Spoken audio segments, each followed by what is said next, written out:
Hello guys, അപ്പോൾ ഇന്ന് നമുക്ക് എയർ ഫ്രയറിൽ ചിക്കൻ പൊരിച്ചെടുക്കാം. ആദ്യം തന്നെ ഞാൻ ചിക്കൻ വേവിച്ചെടുത്തിട്ടുണ്ട്. പിന്നെ അതുപോലെ അതിലേക്ക് ഉപ്പെല്ലാം ഇട്ടിട്ടാണ് വേവിച്ചത്. അതിലേക്ക് മുളക് പൊടിയും പിന്നെ കുറച്ചൊരു ഉപ്പ് കുറച്ച് അധികം ഇടണം. എൻ്റെ ചിക്കന് കുറച്ച് ഉപ്പ് കുറഞ്ഞു പോയിട്ടുണ്ടായിരുന്നു ഉപ്പും. പിന്നെ അതിലേക്ക് നല്ല കട്ട തൈരും അതുപോലെ ഞാൻ വീട്ടിൽ തന്നെ അരച്ചെടുത്ത നല്ല തക്കാളി സോസ് പോലെയൊക്കെ അരച്ചെടുത്തതാണ് അതും.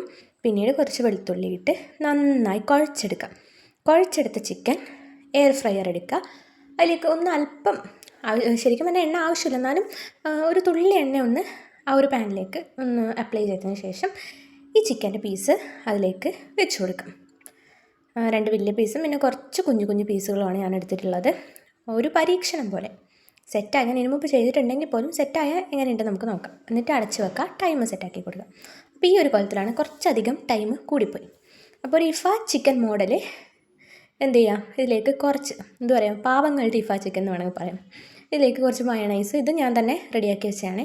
ഈ മയണൈസും കൂടി ഇതിലേക്ക് ചേർത്ത് ഇങ്ങനെ റെഡിയാക്കിയപ്പോൾ നല്ല രീതിക്ക് കിട്ടി. നല്ല ടേസ്റ്റ് ഉണ്ടായിരുന്നു ഗൈസ്.